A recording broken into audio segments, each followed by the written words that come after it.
ॐ केशवाय नमः। ॐ नारायणाय नमः।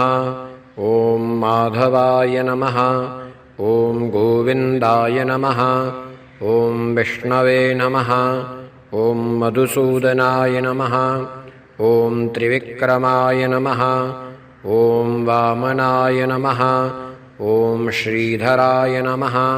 ॐ ऋषिकेशाय नमः। ॐ पद्मनाभाय नमः।